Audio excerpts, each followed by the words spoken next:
Halo, Assalamualaikum. Hari ini kembali lagi kita akan membahas mengenai prediksi soal SKB Ilmu Hukum bagian pertama. Nomor 1, peran dan fungsi pengantar ilmu hukum adalah A. Memperkenalkan segala masalah yang berhubungan dengan hukum. B. Memperkenalkan ilmu hukum, yaitu pengetahuan yang mempelajari segala seluk-beluk daripada hukum dalam segala bentuk dan manifestasinya. C. Berusaha untuk menjelaskan tentang keadaan, inti, maksud, dan tujuan dari bagian-bagian yang penting daripada hukum, serta bertalian antara berbagai bagian dengan ilmu pengetahuan hukum. D. Jawaban A, B, dan C benar.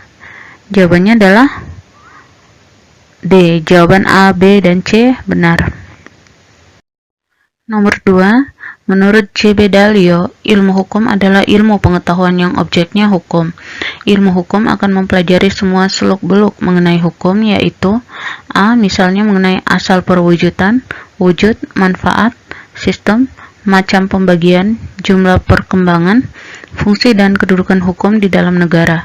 B. Misalnya mengenai asal mula, wujud, asas-asas, sistem, macam pembagian, sumber-sumber, perkembangan, fungsi dan kedudukan hukum di dalam masyarakat.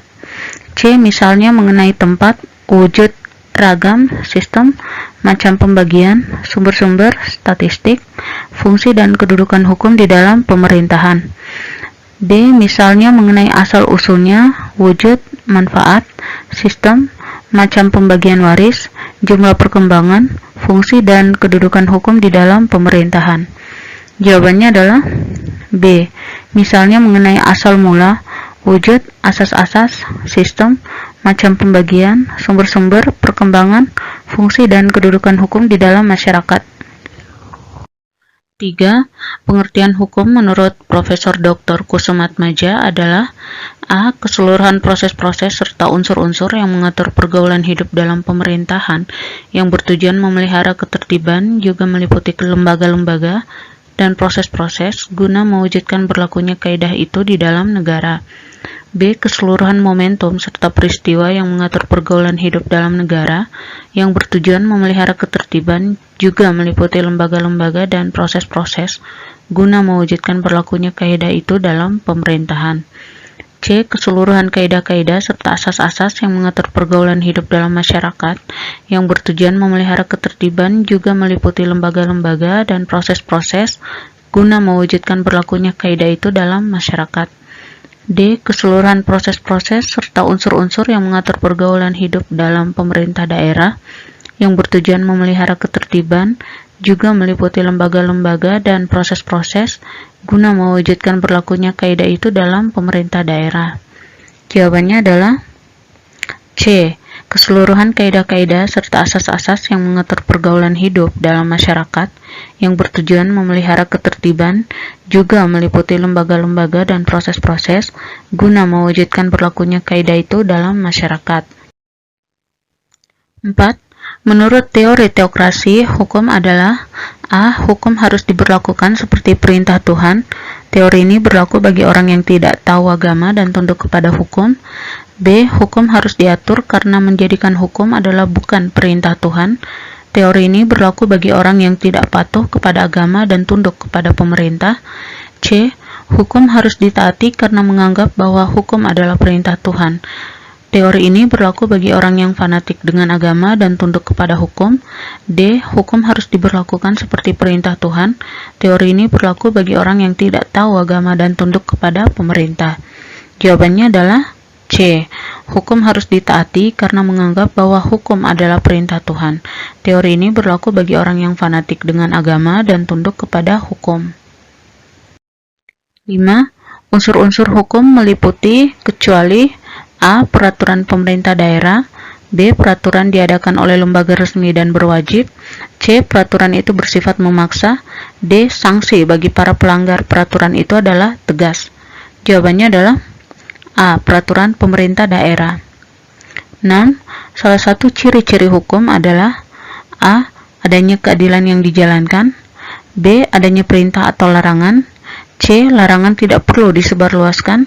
D. Sanksi hukum untuk pelapor dengan hukuman yang berat. Jawabannya adalah B. Adanya perintah atau larangan. 7.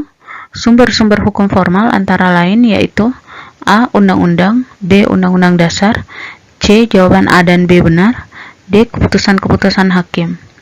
Jawabannya adalah A dan D benar, yaitu undang-undang dan keputusan-keputusan hakim. 8.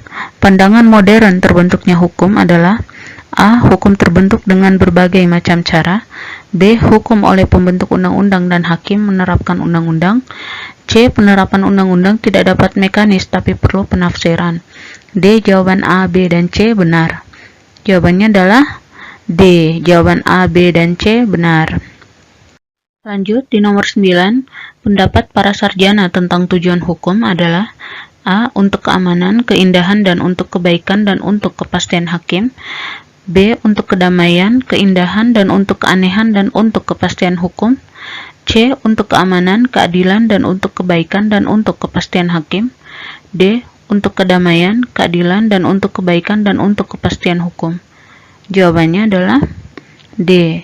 Untuk kedamaian, keadilan, dan untuk kebaikan dan untuk kepastian hukum. 10.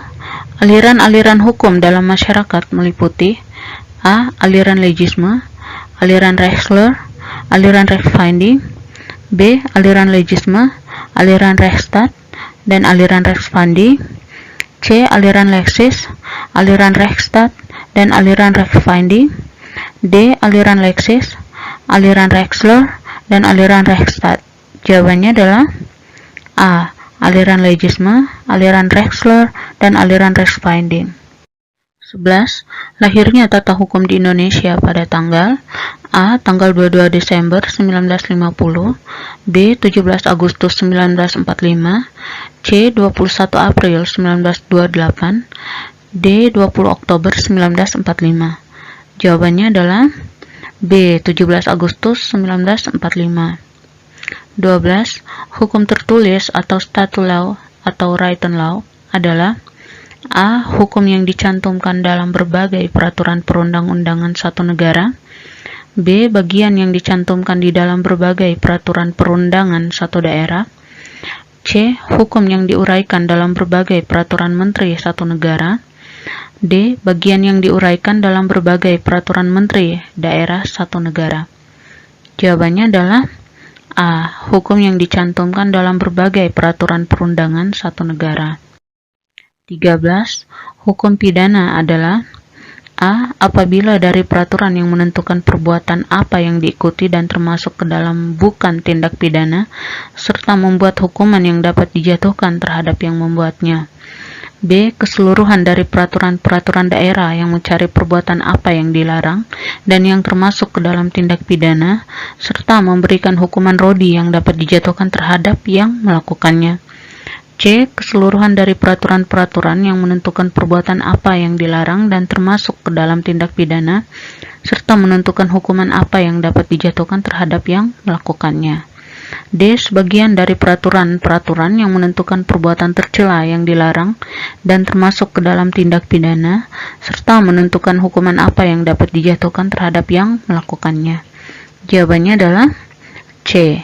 Keseluruhan dari peraturan-peraturan yang menentukan perbuatan apa yang dilarang dan termasuk ke dalam tindak pidana, serta menentukan hukuman apa yang dapat dijatuhkan terhadap yang melakukannya. 14. Hukum tak tertulis atau unstatutory law atau unwritten law adalah A. Aliran hukum yang masih hidup dalam perubahan masyarakat tetapi tidak tertulis, namun berlakunya dipatuhi seperti suatu peraturan gubernur.